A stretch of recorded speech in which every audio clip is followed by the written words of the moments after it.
Gotta go fast.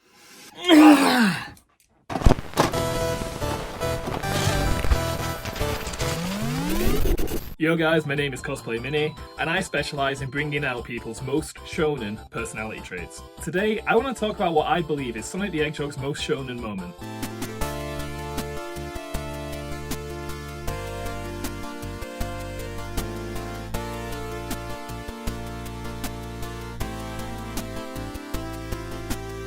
Shonen moment. There's many different versions of Sonic across the multiverse of what's Sega's biggest franchise, but my personal favourite, and the one I grew up with, is Fleetway's Sonic the comic version. Long story short, because of localization and because Sonic wasn't given a voice in the old Mega Drive games, UK comics company Fleetway were given quite a bit of creative freedom in terms of Sonic's personality, and they chose to adapt his personality into that of an anti-hero. There was much less power of friendship, and more times of just Sonic being an absolute prick.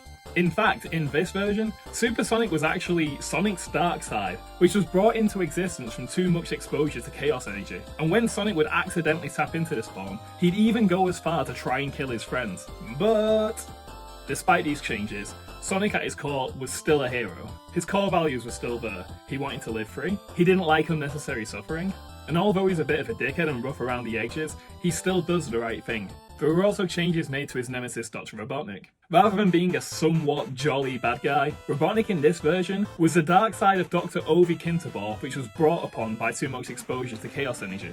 He was an evil dictator who wanted power at the cost of anything else. In one storyline called Robotnik Reigns Supreme, Robotnik wins. He gathers all of the Chaos Emeralds and he uses them to warp reality into whatever he wants. Now having the power to do anything, literally anything, he decides to spend his time just torturing Sonic for eternity. He starts by placing him into a world where he never existed. His home is now gone and turned into an industrial wasteland.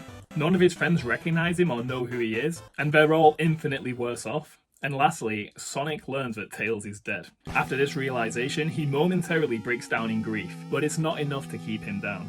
Pressing on with his torture, Robotnik then shows Sonic the future of this timeline. In this future, a withering, arthritic Sonic has been fighting Robotnik for 65 years, making no progress in the battle whatsoever.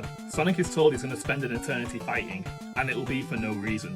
There's nothing he can do, he's utterly trapped. Robotnik then brings Sonic back to the present, wanting to enjoy every single year for what it is. Taking Sonic's torture to the next level, he begins to warp him through multiple realities. Every single one of these realities is utterly ridiculous, and it reminds you that you're reading a kid's comic sometimes. At one point he's a Sonic actor on stage, the next he's Roadrunner, and then the next he's a lawyer, and in another he's fighting Robotnik as a vampire. It's ridiculous and it's utterly wacky, but it's also hopeless and futile. Sonic's up against Robotnik, and Robotnik can literally make anything happen. And then, with all of these odds stacked up against him, Sonic utters this line.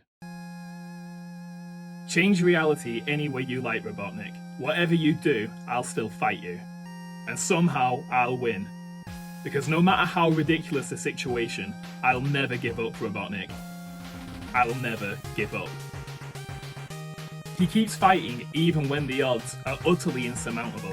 And as an 8-year-old kid, I thought this was the most epic fucking thing. Like, I genuinely had no idea how he was going to get out of any of this, or what was going to happen next. Sonic is then forced to face resurrected versions of every single one of his past enemies, including Metal Sonic, and a shapeshifter using the face of Tails for some psychological warfare. After defeating them all, Robotnik then takes away Sonic's powers and brings Knuckles into the fight. Shameless product plug. This Ugandan Knuckles tee is on the store at cosplaymini.com. But to add to Sonic's torture, this version of Knuckles is loyal to Robotnik and proceeds to beat Sonic down. With the situation even more hopeless, Sonic still doesn't give up, and because he didn't let go, and because he didn't give up, Sonic then sees a weakness in Robotnik. His ego. It's not enough for Robotnik to kill Sonic, because he could have done that a million times. He wants to see him suffer. He wants him to feel futility. He wants to break him before he ends him. So knowing that Robotnik won't let him die yet, Sonic exploits that. You're still so scared of losing that you took away my special abilities. And if Knuckles was on my side, we'd win easily. Wanting to shatter Sonic's resolve, the seemingly invincible Robotnik restores the memories of Knuckles. Sonic and Knuckles then come up with a plan to try and siphon the chaos energy out of Robotnik's body.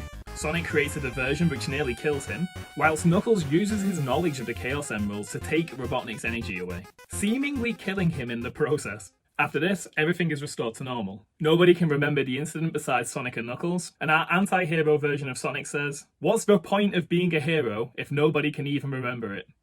Classy. And that's what I believe to be Sonic the Hedgehog's most shonen moment. Now, it's not those arrogant traits that make this Sonic's most shonen moment. In my opinion, what makes this Sonic's most shonen moment is his utter refusal to give up. With less than 0.5% chance of victory, Sonic presses on against an opponent who can literally change reality into anything he wants at a single moment's notice. And the only reason he wins is because he never stops searching for a way out. Now, I truly believe that the stories we consume shape who we are, and we can use this tale practically. The lesson here is, if you want something that seems impossible, never give up and never let go. It's this mentality that led me to quitting smoking, led me to quitting drinking, it led me to seeing my abs for the first time, and it led me to starting my own business. These were all things that for the longest time I thought were utterly impossible. But I tried, I stuck to them, and I never gave up. And I like to think this comic strip of our favourite little blue rat helped ingrain that mentality in me at 8 years old, alongside many others who would do the same for me as I got older. Have a nice day, guys, and always remember, be more shonen.